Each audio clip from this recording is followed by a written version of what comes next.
Libro de Ageo. Enfoque: el guardar en costal roto. Introducción. Ageo, cuyo nombre es atribuido a su autor, es el primero de 3 libros proféticos posexílicos del Antiguo Testamento. Ageo se menciona 2 veces en Esdras y 9 veces en este libro. Se le llama profeta y enviado de Jehová. En esta primera parte de la introducción quiero hablar sobre el enfoque, que es el guardar en costales rotos. Lo primero que tenemos que entender es que dentro de la lectura vimos una parte y ahora te voy a dar la segunda parte y me voy a centrar en la influencia de Dios con las personas. Normalmente nosotros, por más que eduquemos a nuestros hijos o por más que queramos influir en las personas o por más que nosotros quisiéramos que ellos sintieran el amor o la pasión o el deseo de valorar las cosas que en algún momento nosotros valoramos, por más que nosotros luchemos para que las personas le vean el mismo sentido o vean que el mismo valor que nosotros vemos a las cosas, realmente eso es imposible de que eso suceda en nosotros o que nosotros a través de las palabras o hechos o muchas cosas podamos hacer que las personas vean las cosas como nosotros las vemos. Lo que estoy tratando de decir es que como hombres tenemos control de nuestras cosas o lo que nosotros valoramos durante el tiempo en que estamos vivos, porque nosotros le damos el valor o hacemos que las personas respeten o le den el valor mientras nosotros estamos. Pero ¿qué hay cuando nosotros ya fallecemos, cuando nosotros ya no estamos en esa tierra? Yo he visto, hay muchas cosas que a veces la persona que está viva valora y ya cuando fallece, normalmente los hijos o los familiares lo ven como algo normal y algunos lo toman como algo que, bueno, sin valor o no le dan tanto el valor que a veces los padres o la persona que estaba viva, pues le diera o le da a las cosas que tiene. Lo que estoy tratando de decir es que solo Dios puede influir y darnos a nosotros la esencia para aprender a valorar lo que otros valoran, ver con valor. Digamos, solo Dios puede influir en nosotros y es por ello que el Señor les habla a este pueblo, le dice que ellos estaban sembrando o estaban guardando en costales rotos. ¿Por qué? Porque ellos estaban procurando que sus casas cada vez que eran más bonitas, más reconstruidas, mientras que la casa del Señor estaba abandonada y de cierta manera no daban ni lo que les tocaba quedar.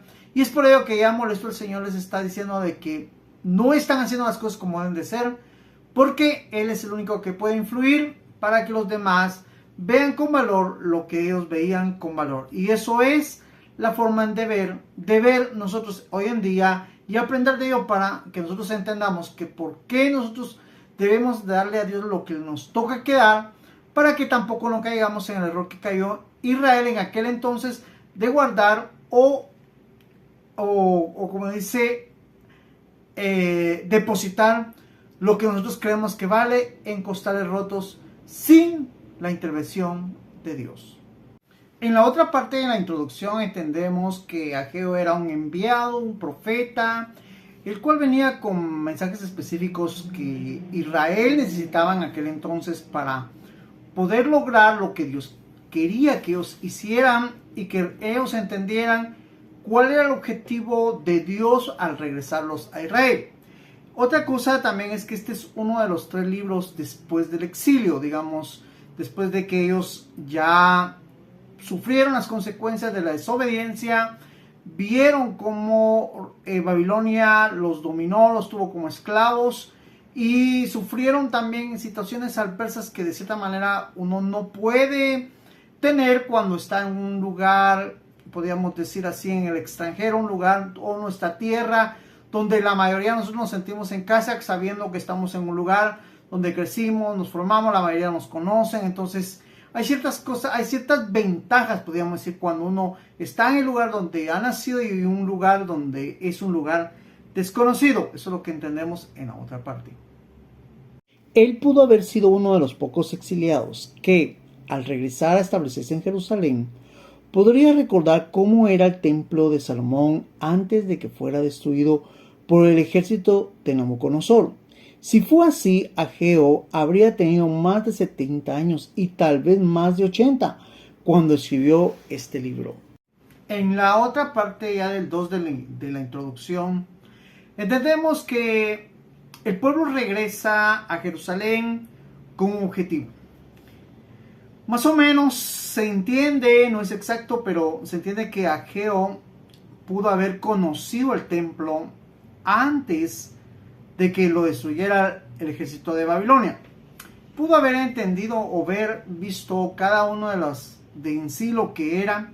Entonces, en la reconstrucción, él no solo transmite el propósito de Dios, sino parte del recordatorio o parte más o menos de que lo que él recordaba del templo. Lo que realmente vemos acá es un aproximado a lo que se entiende por la forma en que él está profetizando, por la forma en que tiene influencia, por la forma en que el pueblo, inclusive los gobernantes del regreso ya en Jerusalén, lo ven y lo respetan, como quien dice, de cierta manera todo eso tiene que verse porque no lo contradicen, sino que entienden el trabajo que Dios le está encomendando a Ageo y Ageo lo está realizando con ellos. Autor Ageo. Tema: la reconstrucción del templo. En esta parte vemos que el autor es Ageo y también entendemos sobre el tema que es la reconstrucción del templo. Lo primero que tenemos que entender era lo importante que era el templo para el pueblo de Israel, porque era el lugar donde Dios había decidido fundamentar o establecer o hacer para que el pueblo entendiera que necesitaba asistir al templo para poder relacionarse con Dios o tener un lugar de reunión con Dios. Eso es lo que representaba el templo.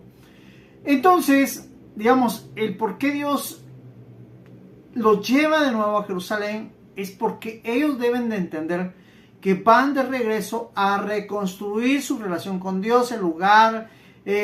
Tienen que entender que van como que con una nueva oportunidad, algo que los va a acercar a Dios, que de cierta manera estuvieron alejados de Dios por las consecuencias del pecado, ahora van a tener la oportunidad de regresar. Pero ¿qué pasa con este pueblo? Lo primero es que ellos empiezan al regresar es a reconstruir su casa, a ver ese lugar que donde estaban cómodos y de cierta manera descuidar el templo del Señor, descuidar el objetivo por el cual estaban realizando, descuidar sus prioridades, descuidar algo que era primero a lo que ellos de cierta manera estaban haciendo a un lado y creían que lo primero eran sus casas, sus habitaciones o ellos en sí, y eso también era un error. Así que el Señor realmente está acá usando a Ageo para que ellos entiendan que no sigan cometiendo errores. Ese es el plan también de Dios para este pueblo.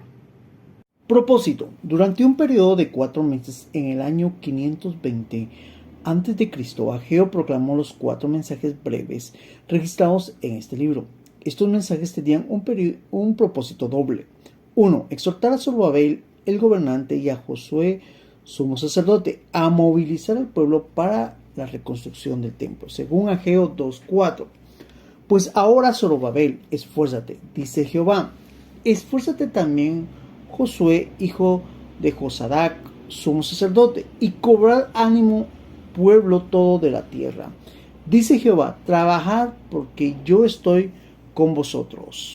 En el punto 1 del propósito, Ageo, entendemos, y voy a parafrasear esta parte porque ya la vimos en la lectura bíblica, donde él está hablando a los dirigentes, el objetivo por el cual los dirigentes eran preciso que tuvieran las instrucciones, pero me voy a centrar en la parte donde él dice cobrad ánimo, como que de cierta manera el pueblo y los dirigentes estaban desanimados. Algo que tenemos que entender es que a pesar que está Dios con nosotros, no significa que las cosas van a ser fáciles.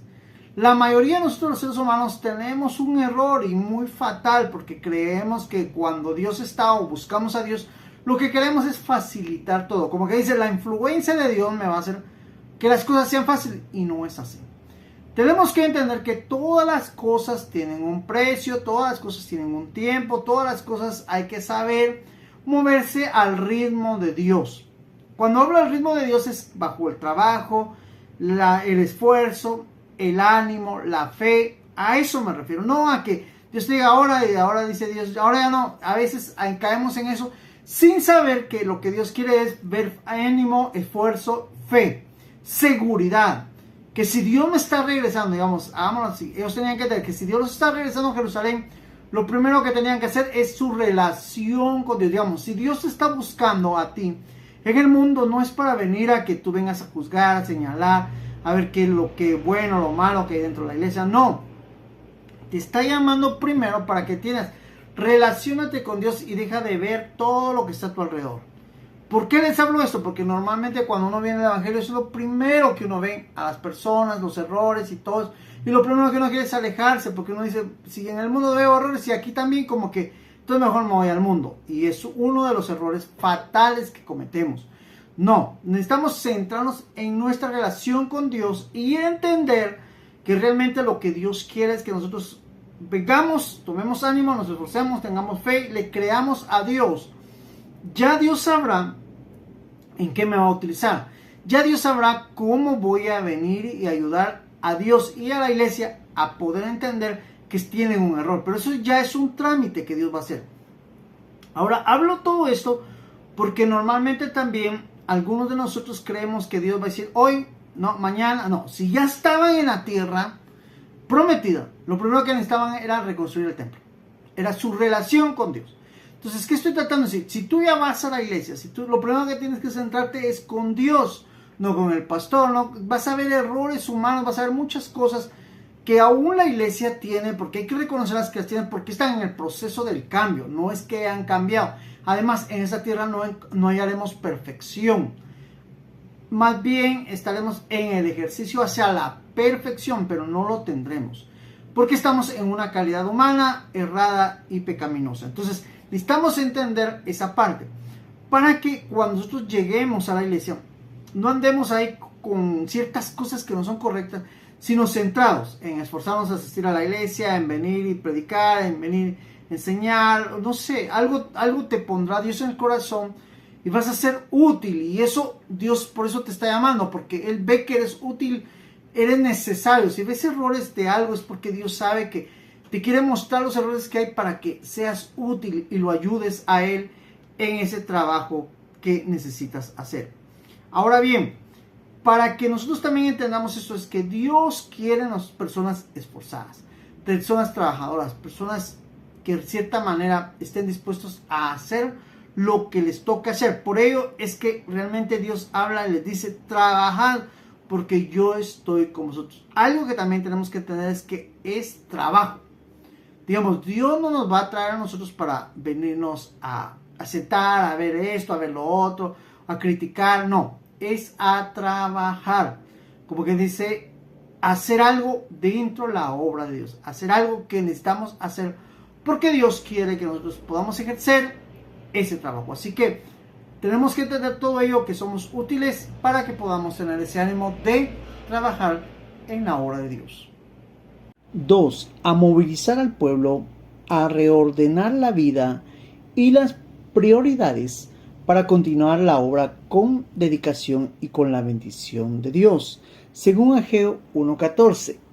Y despertó Jehová el espíritu de Zorobabel y de Sanatiel, gobernador de Judá, y el espíritu de Josué, hijo de Josadac, sumo sacerdote, y el espíritu de todo el resto del pueblo. Y vinieron y trabajaron en la casa de Jehová. Algo que también necesitas entender que es el despertar de Dios.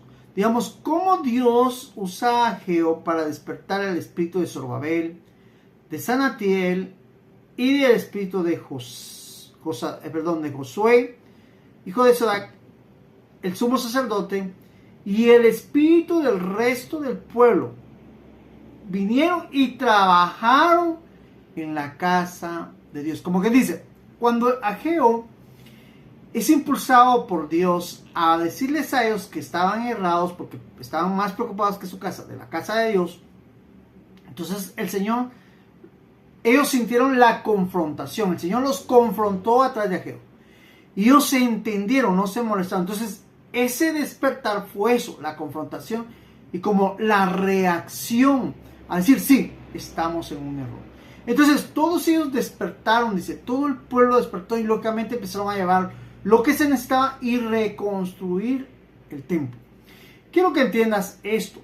Hoy en día hay muchas obras de Dios, podríamos ir en desarrollo de construcción, como una iglesia, como un ministerio, como un pastor que está iniciando.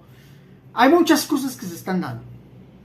La mayoría de nosotros cometemos el error de poner nuestros ojos en la ofrenda. Eso lo cometen la mayoría, como que dice, sí es cierto, la ofrenda es dinero, la ofrenda me va a ayudar, el dinero es útil para hacer la obra, es cierto. Pero tenemos que entender que cuando Dios quiere hacer algo en nosotros, nos va a dar el método. Va a despertar en las personas el interés.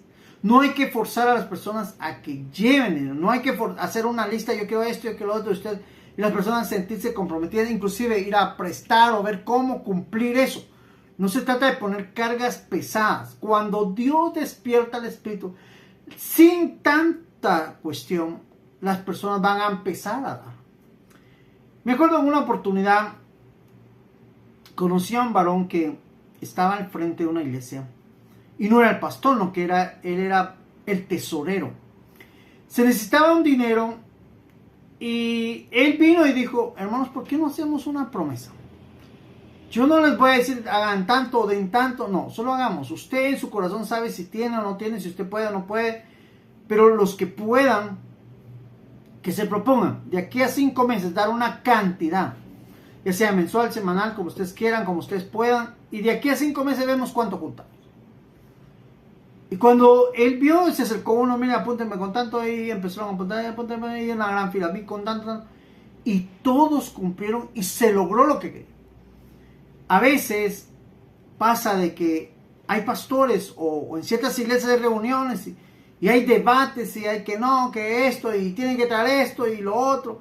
Créanme, necesitamos comprender qué es que Dios despierte el espíritu y dé ánimo y todos entren a un mismo sentir. Por ejemplo, yo lo experimenté en un ministerio, el primer ministerio que Dios me dio, donde nos juntamos personas, miren, donde yo ni siquiera les tenía que decir, vengan a orar, ellos iban a orar.